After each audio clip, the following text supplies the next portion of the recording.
Tensions between protesters and riot police in Ukraine may be easing after weeks of violent confrontations, but all is not necessarily calm. These scenes at the Agriculture Ministry building in Kiev show a scuffle that left 5 protesters injured. The fighting in this case, though, is between 2 rival factions of protesters. One, known as Common Cause, has pushed for more militant tactics and has taken over several government buildings for days now. But, as WSJ's James Marson reports, the mainstream body of opposition protesters is trying to smooth the way for talks aimed at a political resolution to the crisis.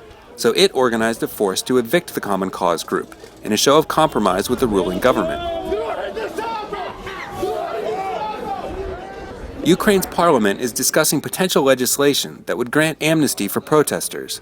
But supporters of President Viktor Yanukovych are demanding that demonstrators first relinquish all occupied buildings and streets. And the key conditionality under the draft bill is to release Maidan, and only afterwards all protesters will get an amnesty. This is unacceptable for us.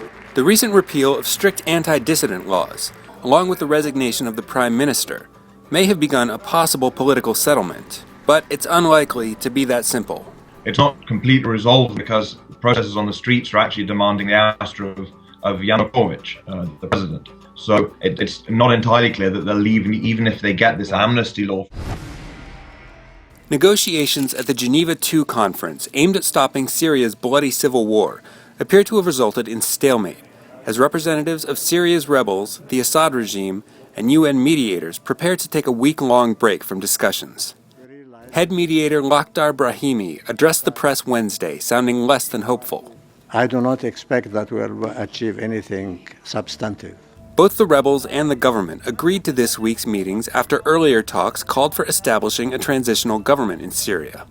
As WSJ's Maria Abi Habib and Stacey Miketree report, the opposition wants to clear Assad out of the political picture. The Assad regime claims that the people it's fighting are terrorists and that Syria's government is a legitimate democracy. Even as reports emerged of intensified government bombardment in Aleppo and Homs, Brahimi attempted to sound an optimistic note for the second round of talks. And I hope that the second session will be more structured and hopefully more productive than the first session. This is the Forum Bureau, WSJ's Global News Update.